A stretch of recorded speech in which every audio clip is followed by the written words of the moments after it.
हरे Krishna everyone, Radhe Radhe. चलिए आज की क्लिनजिंग। हरे कृष्णा एवरीवन, हर हर महादेव। जय श्री शंभू, जय माँ भगवती, जय गजानन।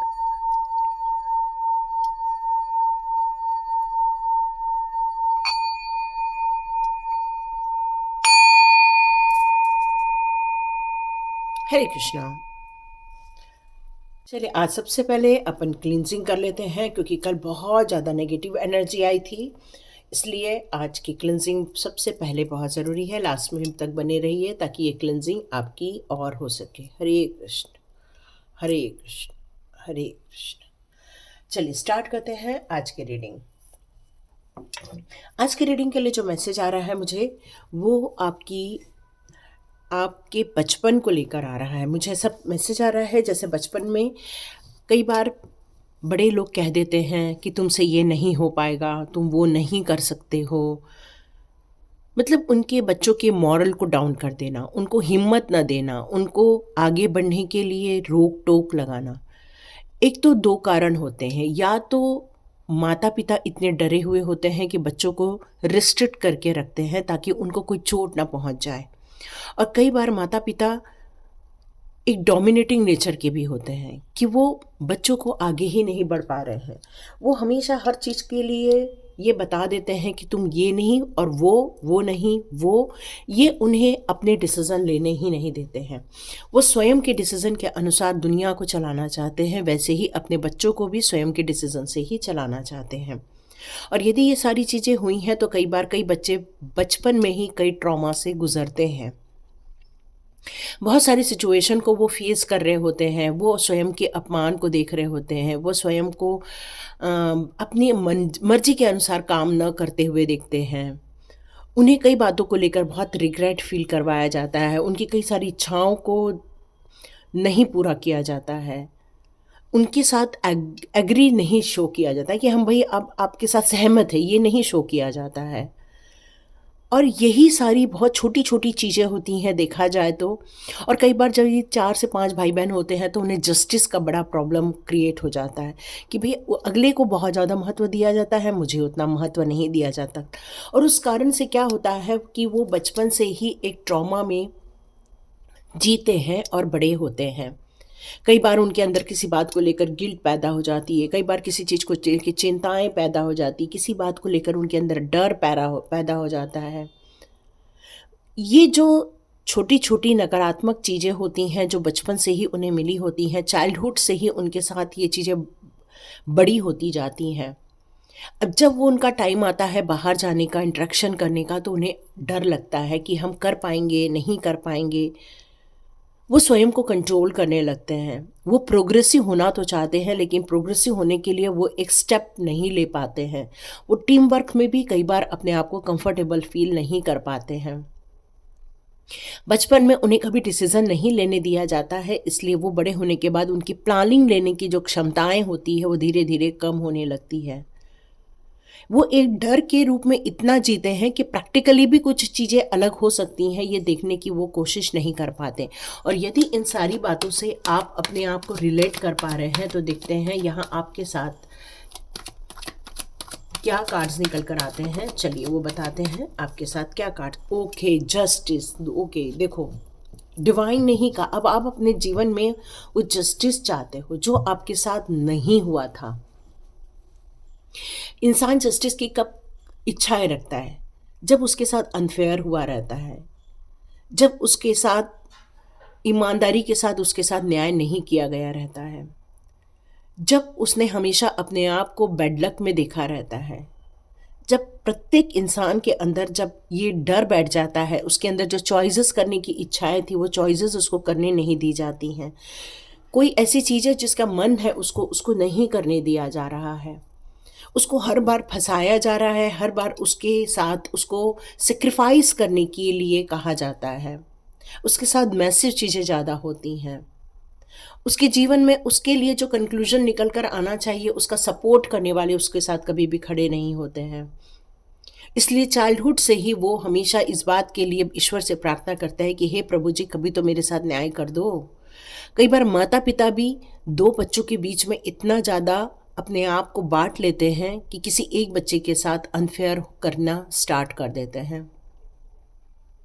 और वो जो बच्चा रहता है, वो धीरे-धीरे अपने गुड कर्म में ही लगा रहता है। लेकिन उसका फ़ोकस हमेशा इस बात के लिए रहता है कि कभी तो मुझे भी पुकारा जाएगा, कभी तो मुझे भी प्यार दिया जाएगा, कभी तो मुझे भी सराहना दी जाएगी। ये उसके मन में हमेशा आता रहता है। हमेशा उसे यही लगा रहता है कि कभी तो कोई हो जो मुझे सँभाले, मुझे प्यार से पुकारे। मेरे मैटर में भी कभी न तो कभी जो मेरे को परेशानियाँ आती है, कोई मुझे हाथ फेर कर पूछ ले कि क्या परेशानी है आपको? हमें बताओ। कभी तो मेरी थोड़ी-सी प्रशंसा कोई कर दे कि वाओ! क्या बढ़िया काम कर रहे हो। आपके प्रगति के मार्ग में कभी तो वो कंधे से कंधे मिलाकर आपके साथ खड़े रहें। आपकी सिंसियरिटी को लेकर, आपकी इंट्यूशन को लेकर, आपकी फीलिंग को लेकर कोई तो आपको सपोर्ट करे। हमेशा आपके मन में इसी बात को लेकर यहाँ जस्टिस का भाव रहता है कि कोई तो मेरे साथ न्याय करे। कभी तो आपकी हेल्थ को लेकर इश्यूज़ आ जाते हैं तो आपको कुछ न कुछ 4 बातें सुना दी जाती हैं कि अरे ये तो बीमार ही रहता है। कभी आपकी एनर्जी ज़्यादा ड्रेन रहती है तो ओह! इसकी एनर्जी हमेशा ख़राब ही रहती है। कभी आप अपने पैशन पे काम भी कर रहे तो देखो ये फलानी चीज़ों को नहीं करके देखो दूसरी चीज़ों में ही लगे हुए हैं। मतलब आपके लिए जो 4 बातें अच्छी बोलनी चाहिए थी वो आपको बोल कर नहीं दिखाई जाती हैं। और ये रिग्रेट है आपके अंदर, ये दुःख है आपके अंदर, इसलिए ये काट दिया है ईश्वर ने क्योंकि आप क्या चाह रहे हो? आप चाह रहे हो न्याय हो जाए मेरे मैटर पे। मेरे जीवन में भी बैलेंस क्रिएट हो। यदि मुझे बहुत ज़्यादा अपमान अभी तक देखना पड़ा है या मुझे अभी तक बहुत ज़्यादा मेरी वैल्यू नहीं की गई है तो कोई मेरी वैल्यू करे, कोई मेरी प्रशंसा करे। तो डियर आज मैं आपकी प्रशंसा करती हूँ कि आप बहुत सुंदर दिखते हैं। आपका ड्रेसअप करने का तरीका मुझे बहुत सुंदर लग रहा है। आप अपने आप में संपूर्ण हो। आप स्वयं को एक्सेप्ट करें और स्वयं की प्रशंसा करना आरंभ कर दें कि मैं बहुत खूबसूरत हूँ, मेरे पास बहुत दिमाग है, मैं माइंड से बहुत ज़्यादा स्ट्रॉन्ग हूँ, मेरा कम्युनिकेशन बहुत अच्छा रहता है, मैं बहुत हेल्दी हूँ, मेरे पास जितना भी फाइनेंस है वो मेरे लिए बहुत अच्छा है और धीरे-धीरे और बढ़ने वाला है। मेरी एनर्जी हमेशा ग्रेट लेवल पर रहती है। मेरे अंदर हमेशा कॉन्फिडेंस बना रहता है। आप ये अफ़र्मेशन देना आरंभ कर दीजिए क्योंकि जब तक आप स्वयं के साथ जस्टिस क्रिएट नहीं करेंगे, तब तक लोगों के बोले गए अपमान भरे शब्द आपको चोट पहुँचाते रहेंगे।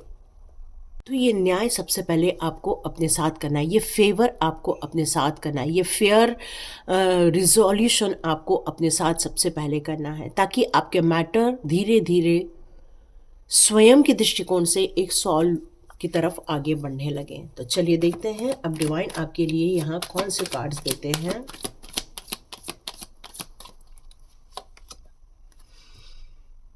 इसीलिए आपने शायद अपने फ़िलहाल का जो परिवार है आपका, उसके लिए आपने बहुत ज़्यादा सिम्पैथी और बहुत ज़्यादा कंपैशन को आपने महत्व दिया क्योंकि इसी चीज़ के आप भूखे हो। इसी चीज़ के लिए आप इतने समय तक तरसे हो कि कोई मेरे लिए करुणा दिखाए, कोई मेरे लिए सहारा बने, कोई मेरे लिए इमोशनली कोई मुझे केयर करे। और जो चीज़ें आपको नहीं मिली वो अब आप अपने परिवार को देना चाहते हो, अपने बच्चों को देना चाहते हो, अपने स्पाउस को देना चाहते हो। इसलिए आपने अपना सारा ध्यान अपने परिवार पे लगा दिया, उनकी ग्रोथ में लगा दिया, उनके डेवलपमेंट में लगा दिया। मतलब आपने अपने लिए नहीं, अपने परिवार के लिए अपना पूरा जीवन समर्पित कर दिया। आप भले ही माइंडफुल बहुत ज़्यादा आप इंटेलेक्चुअल हो, लेकिन आपने सपोर्ट को ज़्यादा चुना, आपने केयर को ज़्यादा चुना क्योंकि जिन चीज़ों को लेकर आप तरसे हो, उसी लिए आपने अपने करंट सिचुएशन में आपने सेल्फ लव की जगह आपने परिवार के प्यार को, परिवार के कामों को, परिवार की ग्रोथ को आपने ज़्यादा महत्व दिया। जीवन में हमेशा आपको अच्छे और बुरे पल देखने को मिले थे, लेकिन आपने हमेशा इस बात को समझा है कि कौन सी चीज़ें मेरे लिए सही हैं और कौन सी चीज़ें मेरे लिए सही नहीं हैं। आपके लिए क्या मैटर करता है? पैसा मैटर करता है, नेम फेम मैटर करता है, या आपका परिवार मैटर करता है? आपको क्या चीज़ें ज़्यादा पसंद आती हैं? आपके पास बहुत मल्टीपल चॉइसेस हैं, लेकिन मल्टीपल चॉइसेस में से हमेशा आपने उन्हीं चीज़ों को चुना जो आपके परिवार के लिए या परिवार के स्वस्थ रहने के लिए अच्छा है। आप एक्चुअली कई बार अपनी पुरानी बचपन की यादों को याद ताज़ा करते हैं और चिंताओं में भी रहते हैं, और जो आपके साथ अनफेयर हुआ है उसको लेकर कई बार आपको डर लगता है कहीं ऐसा आपके बच्चों के साथ ना हो जाए। नाइटमेयर का कार्ड है, बिल्कुल, क्योंकि कल भी ये बात मेरे मुंह से निकली थी, ये बात, क्योंकि ये बात इंडिकेट कर रही है कुछ नेगेटिव इवेंट्स आपके साथ हुए थे, या फिर आपको इस बात का डर लगता है कि कहीं फिर से ये सारी चीज़ें आपके साथ रिपीट हो रही हैं। जो हुई थी वो ऑलरेडी फिर से आपके साथ कुछ चीज़ें रिपीट हुई हैं, और ये रिपीट होने से भी आप कई बार परेशानी फील करते हैं, डर, एंजाइटी फील होती है आपको। आप चाहते हैं इससे बाहर निकलना, लेकिन आप निकल नहीं पाते हैं, क्योंकि कुछ छोटे से भी शब्द उसमें से मिले जुले आपको यदि मिल जाते हैं अभी करंट सिचुएशन में, फिर भी आप अपनी सारी पुरानी यादों को ताज़ा कर लेते हैं, और फिर आपकी एनर्जी हो जाती है ड्रेन, आप हो जाते हैं बीमार। क्योंकि चिंताएं चिता होती हैं, तो चिंताएं जितना आप करोगे उतना ही आप सेहत से परेशान हो जाओगे। कई बार आपको डिप्रेशन भी फील होता है ना। कई लोग आपको कहते हैं, क्योंकि ज़्यादा केयरिंग करना या ओवर केयरिंग करना भी कई बार थोड़ा मुसीबत का कारण बन जाता है, तो आपको ओवर केयरिंग से बचना चाहिए। देखो, डेथ का कार्ड आ गया है ना, तो यहाँ आपको दो चीज़ें बतानी जा रही हैं। ज़्यादा चिंताएं करोगे, ज़्यादा उलझोगे, तो आप यहाँ समाप्ति की ओर आगे बढ़ जाओगे, डिफ़िकल्टीज लाइफ में ज़्यादा देखोगे आप। तो आपको इन चीज़ों को लेकर इतना ज़्यादा सोचना नहीं है। उन सारी चीज़ों को ट्रांसफॉर्म कर दो, ख़त्म कर दो। देखो, ये दो कार्ड बताता है, या तो आप इन सारी चीज़ों में घुल के रह जाओगे और अपने अस्तित्व को ख़त्म कर देंगे आप, जो आपकी इंटेलेक्चुअल पावर है या आपकी एनर्जी है या आपका पैशन है, उससे आप धीरे धीरे दूर हो जाओगे। क्यों? क्योंकि आपने मैक्सिमम टाइम इन्वेस्ट कर दिया है सिर्फ केयर करने में, पर जिनका आप केयर कर रहे हो, क्या उनको आपकी केयर है? जब आप कई बार उनसे अपेक्षा कर बैठेंगे ना, जिनके आप फ़िलहाल केयर कर रहे हैं, और वहाँ से आपको केयर नहीं मिला, तो आप टूट जाएंगे, बिखर जाएंगे, और फिर आपको फ़ील होगा ये टाइम कैसा आ गया है कि जिन पर मैंने पूरी ज़िंदगी लगा दी है, जिनको मैंने केयर करने के लिए अपनी पूरी लाइफ लगा दी है, वही चीज़ मेरे लिए नई शुरुआत नहीं कर पा रहा है। और फिर आप डिफ़िकल्टीज देखना स्टार्ट करेंगे, ट्रॉमा देखना स्टार्ट करेंगे। तो ये कार्ड आपको चेतावनी भी दे रहा है कि किसी चीज़ की अति मत करो, नहीं तो यदि आपने अपनी स्वयं की वैल्यू सिर्फ केयरिंग और कंपैशन में डाल दी, देखो वो छोड़ना नहीं है, पर 100% भी उसमें मत जाओ, स्वयं के अस्तित्व को भी समझो। यस, बिल्कुल समझ रहे हैं आप यहाँ पर, ये आप लोग बिल्कुल मानेंगे कि यस मैम, हमने समझ लिया है, ओवर केयरिंग भी ठीक नहीं है, क्योंकि यहाँ न्यू बिगिनिंग का कार्ड आ चुका है।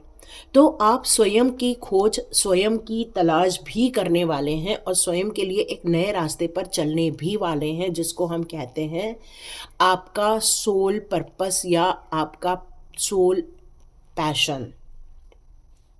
आप में से बहुत सारे लोग सोल पैशन की तरफ आगे बढ़ते हुए मुझे यहाँ नज़र आ रहे हैं, क्योंकि अब आपको ऑप्शंस भी मिलेंगे, क्योंकि जब इंसान इरादे करता है, इंटेंशन यूनिवर्स के पास भेजता है कि भाई मुझे चिंताओं से अब मुक्त होना है, अपना फोकस अपने स्पिरिचुअल वर्क पर लगाना है, या अपने प्रगति के मार्ग में लगाना है, या मुझे डिवाइन सोल काम के लिए लगाना है, तो आपको ये रास्ते खुलेंगे आपके। लेकिन फिर भी आपका जो दिल है मानता नहीं, फिर से वो नेगेटिव थॉट्स, वो फिर से नेगेटिव चीज़ें आपको घेर के ही दम लेती हैं। तो इस सिचुएशन से निकलना है तो आप में से बहुत सारे लोगों को स्वाध्याय अटेम्प्ट करना चाहिए, और नहीं तो स्वयं पर ये कार्य करना चाहिए।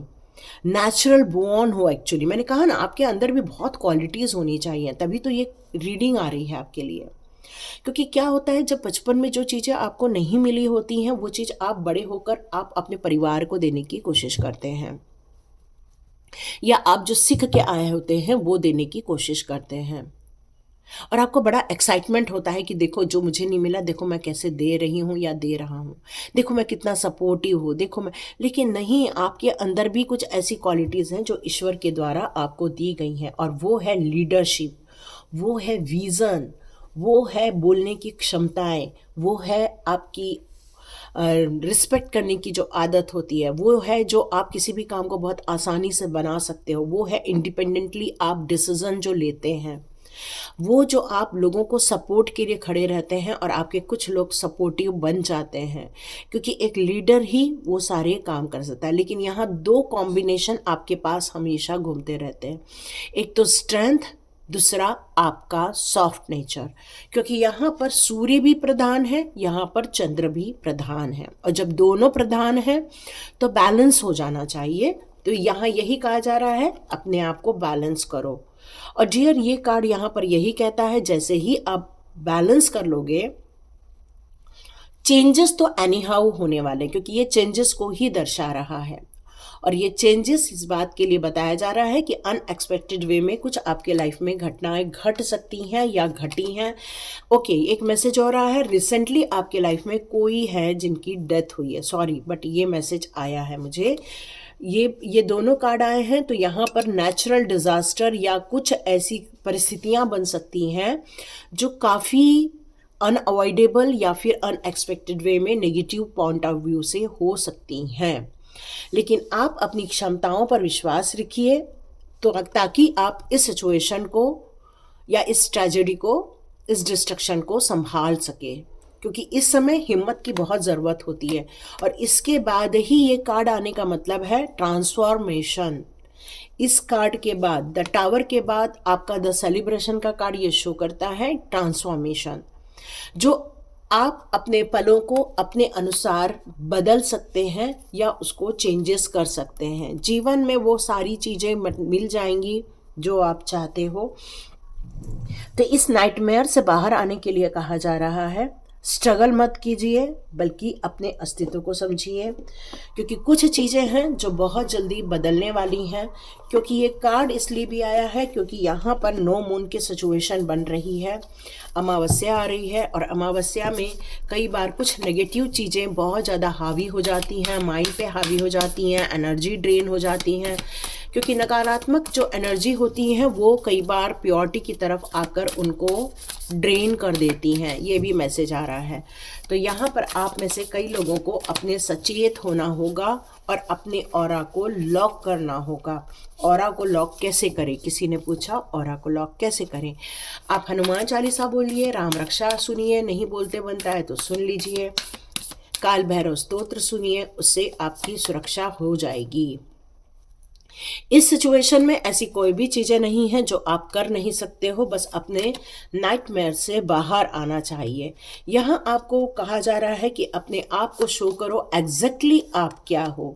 बहुत विज़न लेकर आप चलना चाहते हो। कई बार आपके दिलों में, आप यदि थोड़ा बैक में जाओगे, 20-30 साल बैक में जाओगे, तो आपको पता चलेगा एग्जैक्टली आपका दिल उस समय आपसे क्या करने के लिए कहता था, वही आपका विज़न था।